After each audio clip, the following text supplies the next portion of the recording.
pessoal, estamos aqui para mais uma aula. Hoje nós vamos falar sobre a relação entre ciência e tecnologia. Preparados aí? Vamos lá? Até aqui nós vimos os tipos de conhecimento, né, que existem e também falamos sobre métodos científicos como uma forma geral. Agora vamos nos aprofundar, vamos conhecer um pouco mais sobre o que é o método científico e a relação, né, que existe no desenvolvimento da ciência e efetivamente a relação que envolve, né, o desenvolvimento social, a ciência e as tecnologias. Vamos ver também o que são tecnologias e qual é essa relação que nós temos com as tecnologias no nosso dia a dia. Primeiramente, vamos ver então essa relação que existe entre ciência e tecnologia. Existe, será, uma relação? Vamos ver um pouquinho. Nesse sentido, eu gostaria de pedir a vocês uma reflexão. Como que as descobertas elas ocorrem? Será que elas ocorrem, né, por meio de muito estudo ou às vezes elas ocorrem apenas por acaso, né? Elas acontecem de maneira sistemática ou elas acontecem esporadicamente, né? De tempos em tempos. Como é essa relação? Tomemos como exemplo inicial como ocorreu a descoberta, por exemplo, da penicilina. Penicilina é aquela substância que tem um efeito bactericida, né? E não sei se vocês sabem, mas ela, a penicilina, ela é produzida por um fungo específico. Como que aconteceu, né, a descoberta da penicilina? Foi bem interessante. Primeiro que ela foi descoberta por Alexander Fleming, né, um irlandês que trabalhava lá na Inglaterra, né? Mas a gente já entra na história do Alexander. Mas vamos ver como que foi a descoberta, né, da penicilina. Em 1928, né, aconteceu de forma acidental, né, acidentalmente. O Fleming ele saiu de férias e esqueceu algumas placas com cultura de micro-organismos em seu laboratório, no Hospital St. Mary, em Londres, né? Quando ele retornou, né, de viagem, né, ele foi ali, viu, né, que tinha esquecido, analisou ali que tinha acontecido ali de pior, né, e reparou que uma de suas culturas de Staphylococcus, né, tinha sido contaminada por um bolor. E nessa região onde o bolor estava, né, não haviam mais bactérias em volta da colônia de bolor. O bolor era em si, né, o fungo produtor da penicilina, e aí que houve todo o estudo e desenvolvimento dessa droga, né, da penicilina. E existe um fato bem interessante também no caso do Alexander Fleming, né? Eu estava lendo outro dia num livro chamado Insights, que uma determinada família, né, inglesa, né, bem abastada, viajava, né, para a Escócia em férias de verão. A mãe e o pai ansiavam para se divertir com o filho pequeno nas belas paisagens escocesas.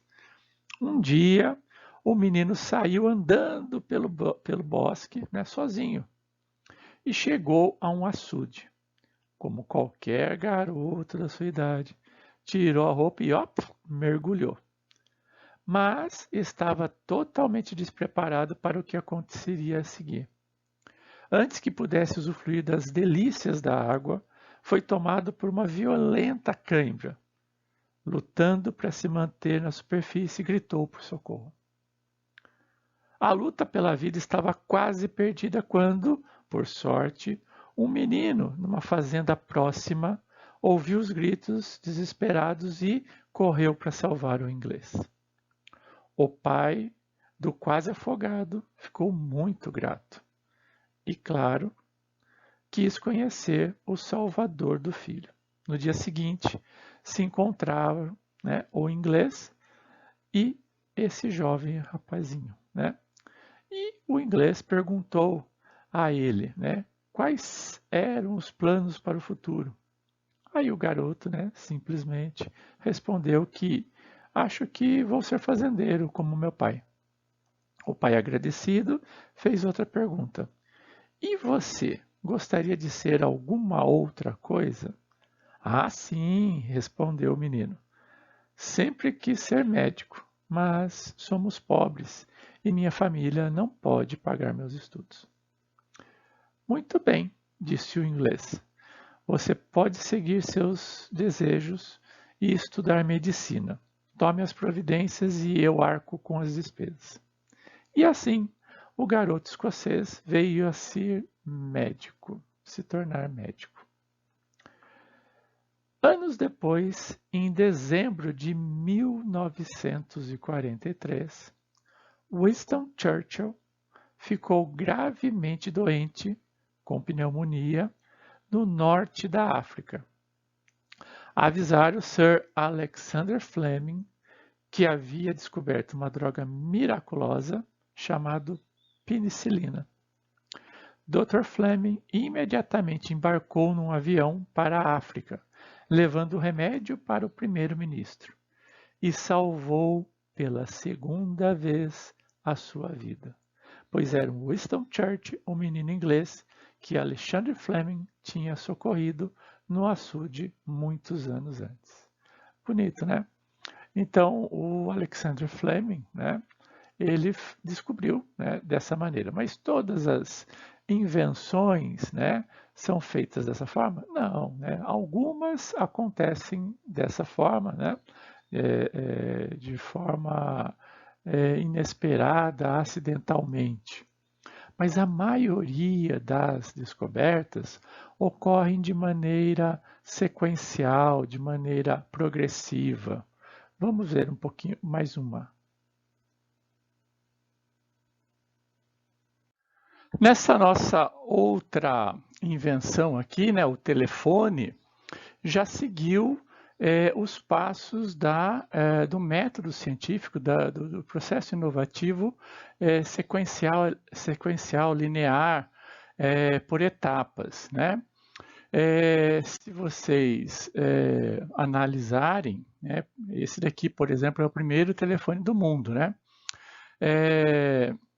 Foi patenteado lá por Graham Bell em finalzinho de 1800.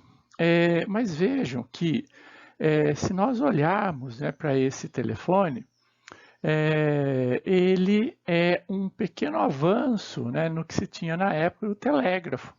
Então, com o procedimento, né, a invenção do telégrafo, com alguns incrementos, algumas novas tecnologias que foram agregadas ao telégrafo, se chegou ao telefone. E se nós observarmos, né, todo o desenvolvimento, toda a linha de desenvolvimento, né, desde, né, de Bell, Watson lá atrás, até os dias atuais, né, nós temos aí dezenas de detalhes, inclusive agora até mesmo a telefonia móvel, né, os celulares, etc. Nós vamos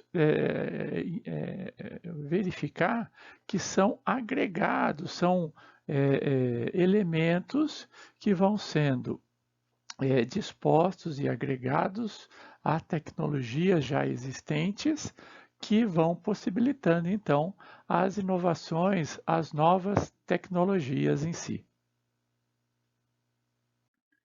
Nesse gráfico, nós vemos as curvas de adoção de novas tecnologias. Essa, em específico, é lá em território norte-americano, nos Estados Unidos, de 1900 até aproximadamente os nossos dias atuais. A gente consegue verificar nesse gráfico aqui a curva de adoção de determinadas tecnologias pela sociedade como um todo, um percentual da sociedade como um todo. Então a gente vê, né, que, por exemplo, vamos pegar o telefone, né, que foi uma invenção lá antes de 1900, mas a curva de adoção demorou aí mais de 80 anos para se chegar a 80% da população. Outra, né, se a gente observar uma outra aqui, uma outra tecnologia, né, a gente pode pegar a TV, por exemplo. Né? A TV ela tem a sua invenção por volta de 1920, né? E aí ela também passa por um processo de adoção aí que demora décadas até chegar a 80%. E a gente vai observando, conforme nós vamos caminhando, né, para os dias mais atuais, a gente vai observando que as tecnologias e essas novas tecnologias vão tendo uma curva, né, de absorção bem menor do que as anteriores. Então a gente consegue identificar aqui a exponencialidade das inovações e também de absorção de novas tecnologias. Mas, enfim, o que são tecnologias? O que é tecnologia? Vamos tentar destrinchar um pouco esse conceito, né, esse termo. Uma das possíveis definições, né, da palavra tecnologia é recorrermos à união, né, da palavra técnica com logia, ou estudo das técnicas, né? Então, técnica, basicamente, a gente entende que é a aplicação de uma série de regras por meio das quais a gente chega a algum objetivo, se a gente consegue atingir algo, né? Pensemos, por exemplo, quando nós falamos, olha, aquele determinado jogador tem uma determinada técnica para cobrar uma penalidade máxima, ou então podemos falar também que uma determinada cozinheira tem uma técnica especial para fazer um bolo, ou então algum outro preparo, né? Então, técnica, né, é a aplicação de uma série de regras, né, para se chegar a algum objetivo. E pegando então tecnologia, né, tecnologia é formada pela palavra tecne, né, que veja, além de técnica, também pode ser arte, pode ser ofício, né? Então, por isso, a técnica é uma série de regras, porque nas artes ou no ofício nós temos também esse mesmo conceito, né? Uma série de regras, uma série de princípios que são aplicados de maneira sequencial, numa determinada ordem, para se chegar a um determinado objetivo. Então, a gente poderia conceituar a tecnologia como sendo um conjunto de saberes, conhecimento, que permitem fabricar objetos e modificar o ambiente, incluindo plantas e animais, para satisfazer as necessidades e desejos humanos. Essa seria uma das possíveis, vamos falar assim, definições, né? Existem também outras, né? Um conjunto de conhecimentos, especialmente princípios científicos, que se aplicam a um determinado ramo da ciência. É um conjunto de conhecimentos próprios de um trabalho mecânico ou arte industrial, ou um conjunto de instrumentos e dos procedimentos industriais de um determinado setor ou produto. Mas vejam que tecnologia é nada mais, nada menos do que uma aplicação da ciência. É uma ciência aplicada. Uma tecnologia é principalmente um conjunto de regras tecnológicas. Regras tecnológicas são basicamente consequências dedutíveis das leis científicas e, consequentemente, o desenvolvimento tecnológico depende intrinsecamente da investigação científica e do método científico. Eu gosto muito de um texto do Ortega y Gasset, que é escrito em 1939, que ele trabalha essa questão de evolução tecnológica em termos de fase. Então, para ele, né, e com base na evolução da sociedade como um todo, a tecnologia e as técnicas, né, como um todo, tiveram, né, uma evolução. Elas partiram de uma técnica do acaso, passaram pela técnica do artesão e, efetivamente, essas três fases aí são concluídas pela técnica do técnico. Vamos ver cada uma delas em detalhe. A técnica do acaso, né, que se mostra aí nos primórdios da humanidade, os povos primitivos, né, é, o homem ele ignora que a técnica não é algo natural, ou seja, ele ignora que ele pode inventar algo.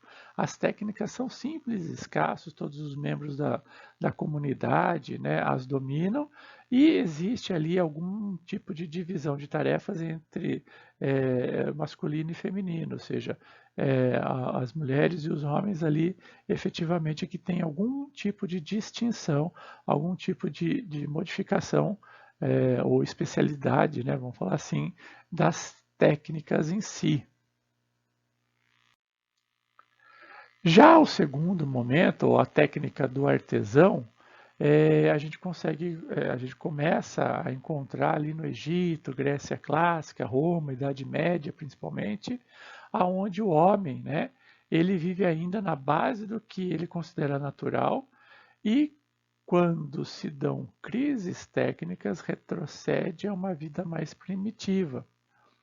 São grandes, né, os repertórios aí agora começando a ter atos técnicos, vamos falar assim. Então, os atos técnicos já começam a ter um grande repertório. Cada técnica é dominada apenas por alguns membros da comunidade, né, que possuem certas aptidões ou efetivamente ocupações, né, os artesões. Então, os artesões, ele inventa, planifica e executa e geralmente é passado de pai para filho, alguma coisa assim. É só uma curiosidade, é daí que vem os sobrenomes, né? Então, se vocês repararem, né, os sobrenomes, eles dizem respeito a que efetivamente aquela determinada família fazia, né? Ou seja, aqui técnica eles dominavam.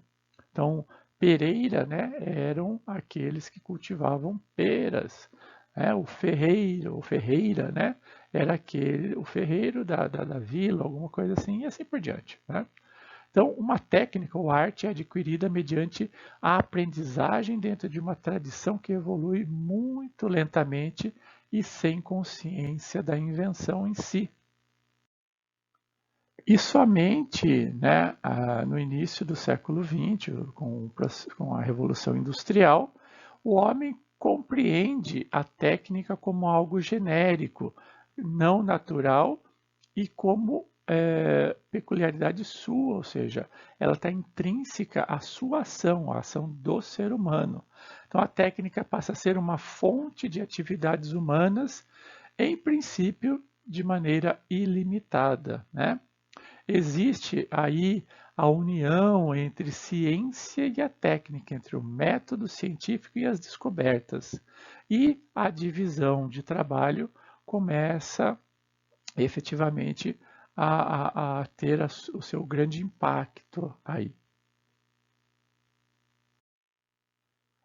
Um gráfico interessante que nós podemos vislumbrar, então, a influência, né, tanto das artes, da religião, da filosofia, quanto da ciência e tecnologia ao longo da história humana, a gente consegue verificar aqui que quanto mais a gente se desenvolve em princípios tecnológicos, vamos falar assim, é que a gente consegue explicar os fenômenos naturais, quanto mais evoluímos, menor passa a ser a influência em termos de princípios voltados ao desenvolvimento, à explicação do mundo, tá?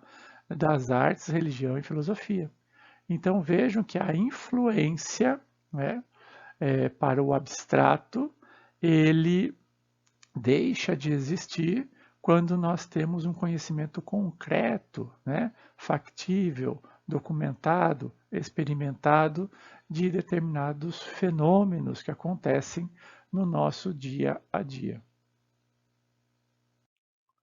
E, finalmente, né, o que implica efetivamente nesse desenvolvimento científico, né?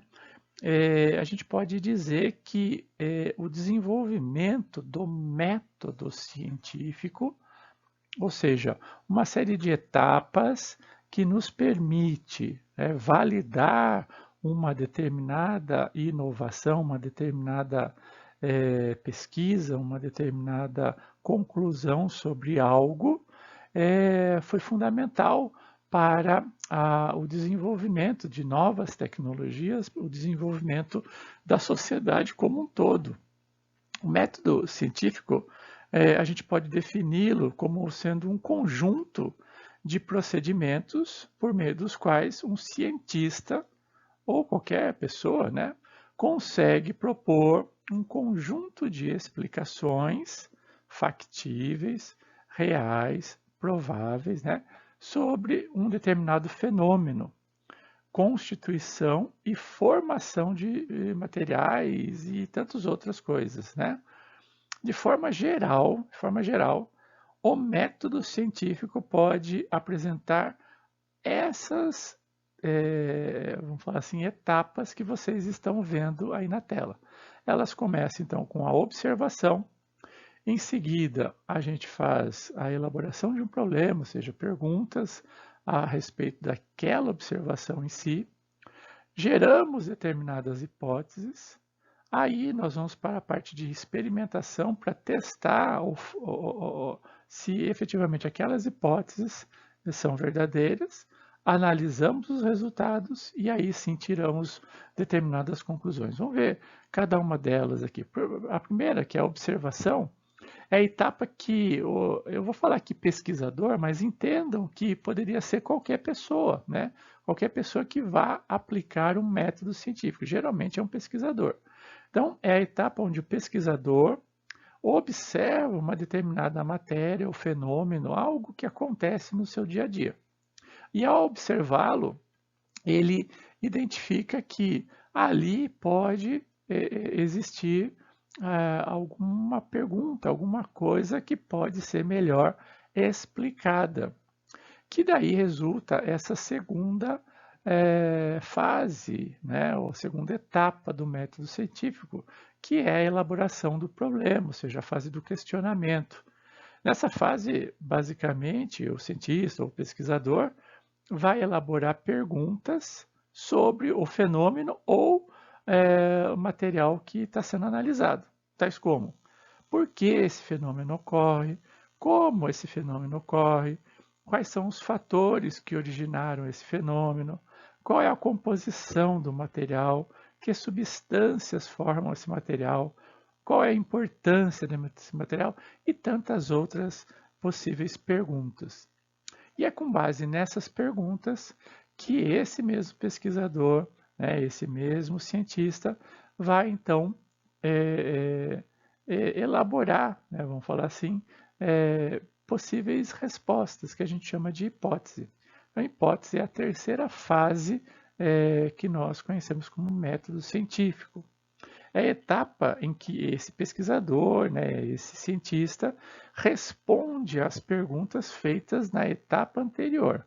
Essas respostas podem ser pautadas em seu conhecimento prévio, né, sobre materiais ou fenômenos semelhantes, né? A elaboração dessas hipóteses deve ser feita com muita cautela, porque é por meio delas que a fase de experimentação será realizada. Ou seja, né, se elas efetivamente partem de um ponto de partida errôneo, né, vão chegar também a experimentos errôneos. Mas, via de regra, as hipóteses né? São possíveis caminhos apenas a serem seguidos, né?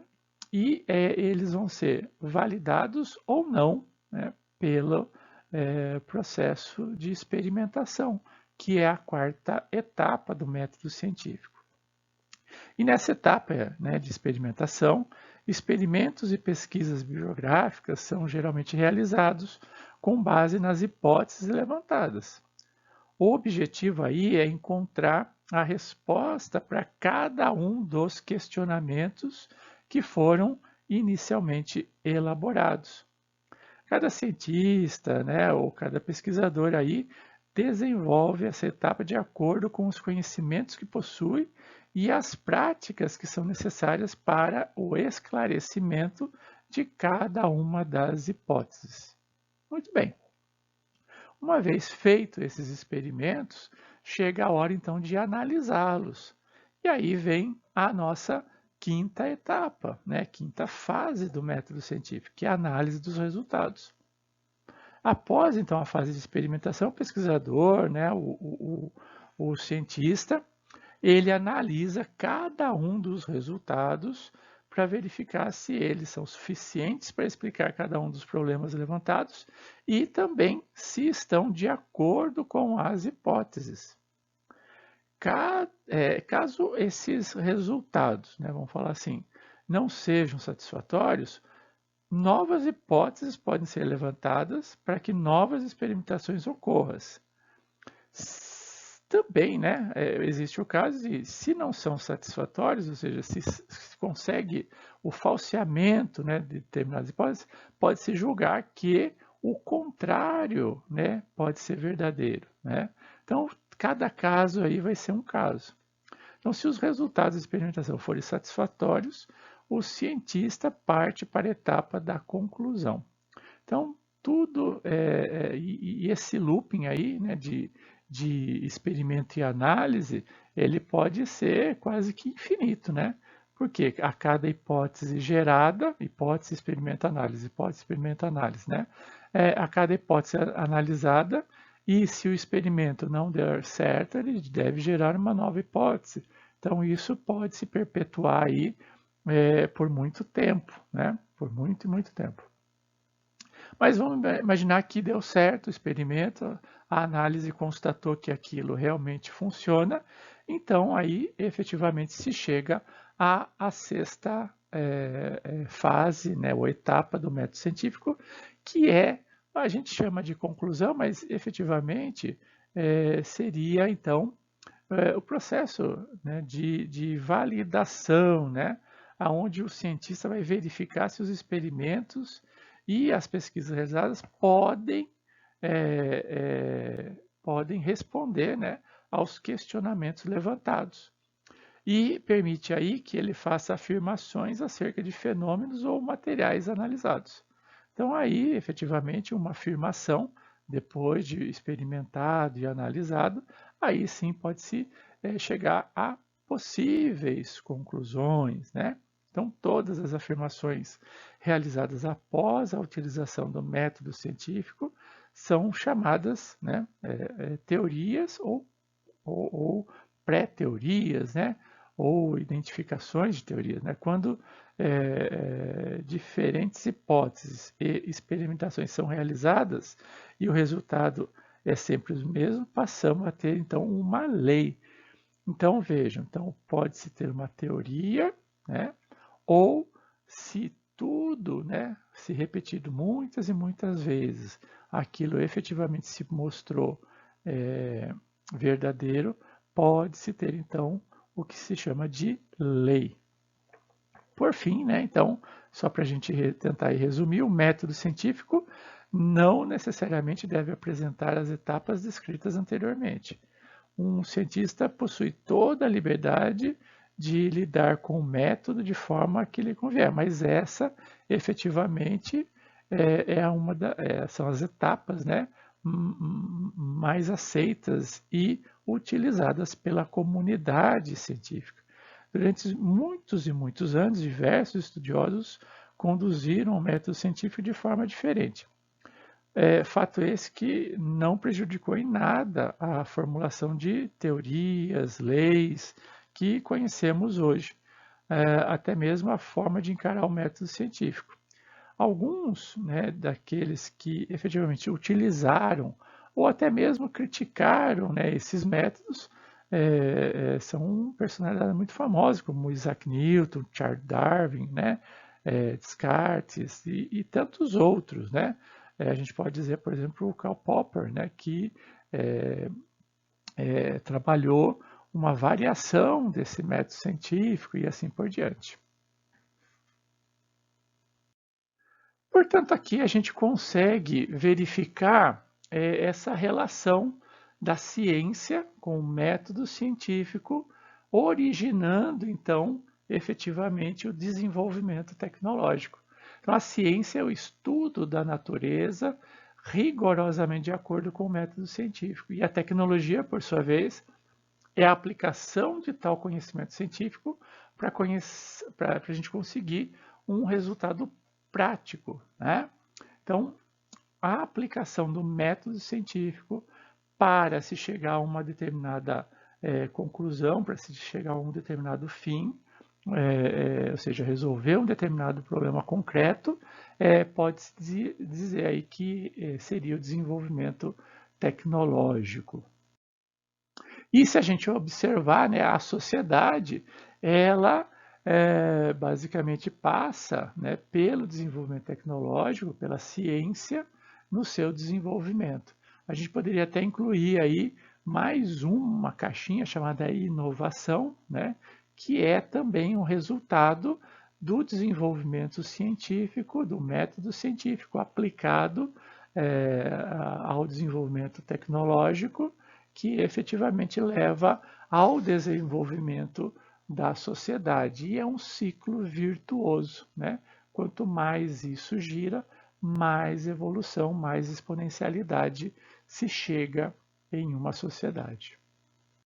Dentro das organizações, né, elas também procuram, de uma forma ou de outra, suportar não só o método científico, mas também suportar todo o processo de desenvolvimento, né, e efetivamente essa capacidade da organização de reunir informações, criar novos conhecimentos e sempre, né, conseguindo aí promover o desenvolvimento. Isso é chamado de inteligência organizacional. E a inteligência organizacional, ela está dentro da gestão do conhecimento, né, que é o conjunto de atividades que busca aí desenvolver e controlar todo tipo de conhecimento em uma organização, com vistas a utilizá-lo na consecução de seus objetivos, influenciando assim, né, os processos decisórios em todos os níveis.